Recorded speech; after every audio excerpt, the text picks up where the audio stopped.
Tamil learning act 2006 అమలు చేస్తే నాశనమయ్యే విద్యార్థుల సంఖ్య ఎంతో తెలుసా?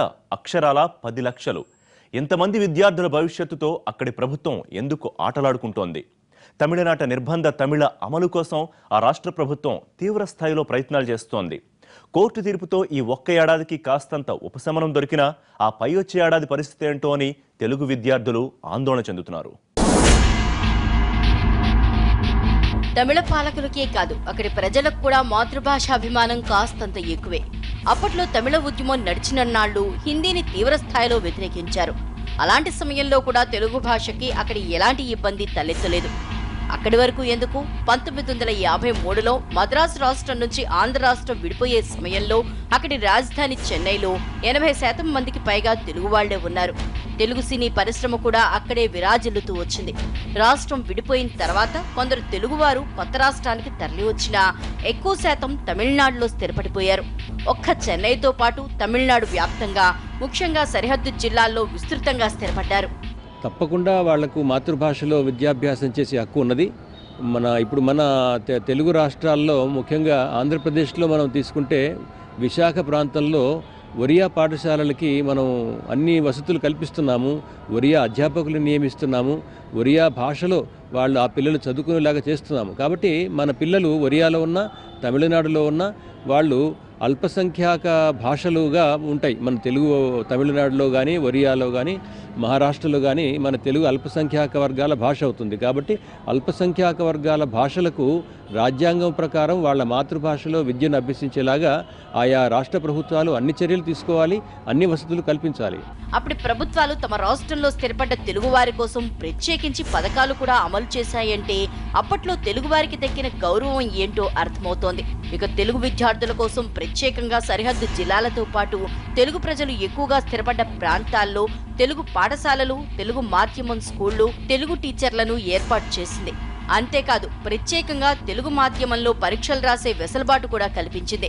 కానీ కాలం మారే కొద్దీ తమిళ సర్కార్ తీరులో మార్పు వచ్చింది. క్రమేపీ తెలుగు మీద ఒత్తిడి పెంచుతూ మొత్తం తమిళం ఉండాలన్న నిబంధన అమలు చేయాలని చూస్తూ వచ్చారు.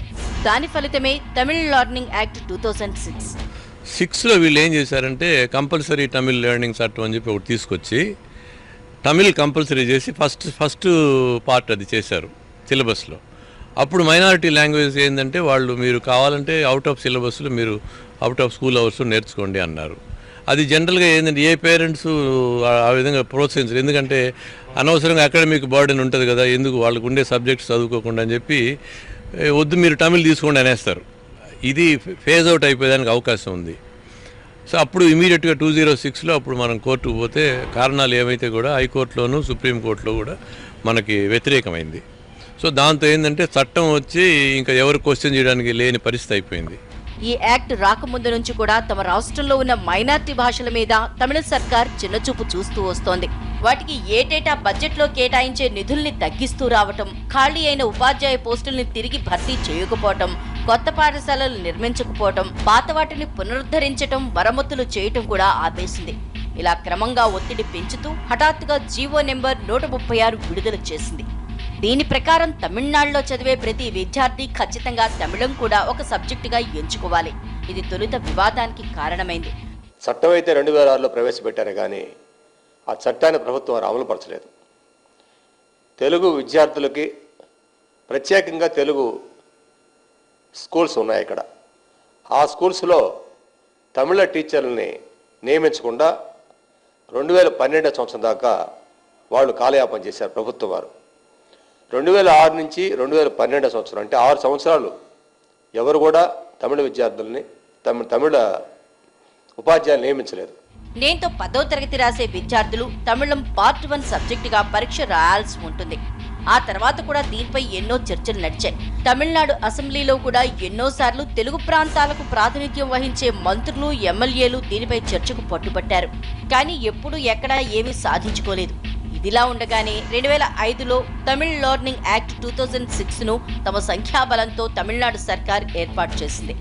ఆ ఏడాది నుంచి ఖచ్చితంగా ప్రతి విద్యార్థి తమిళం తప్పనిసరిగా మొదటి భాషగా ఎంచుకోవాల్సిందే.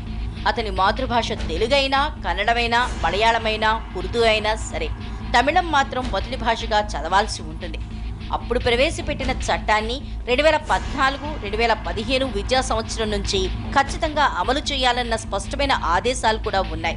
అన్నీ ఉన్నా అమలు మాత్రం అటకెక్కింది. అప్పటి డిఎంకే ప్రభుత్వం కానీ ఆ తర్వాత వచ్చిన అన్నా డిఎంకే సర్కారు కానీ ఈ చట్టం అమలవుతోందా లేదా అన్న అంశాన్ని పట్టించుకోలేదు.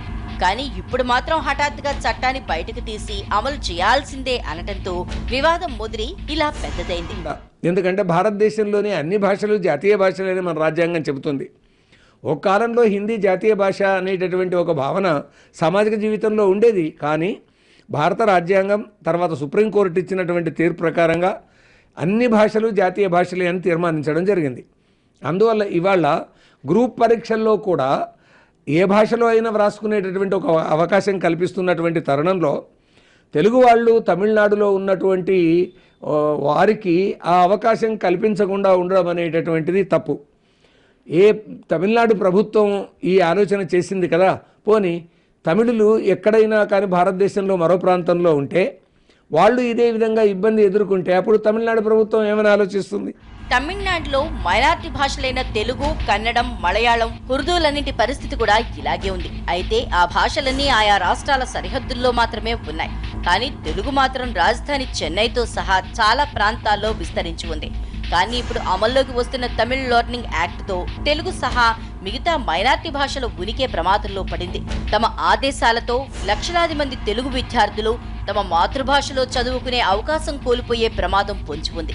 ఇలా మానసికంగా ప్రతి ఒక్క తెలుగువాడిని తమిళం చదివేలా బలవంతం చేస్తున్నారు. ఈ చర్యలతో తెలుగును ఓ సబ్జెక్టుగా పెట్టడం వల్ల మార్కులు ఉండవన్న ఉద్దేశంతో తెలుగు విద్యార్థులు మాతృభాషను బలవంతంగా వదిలేయాల్సి వస్తోంది.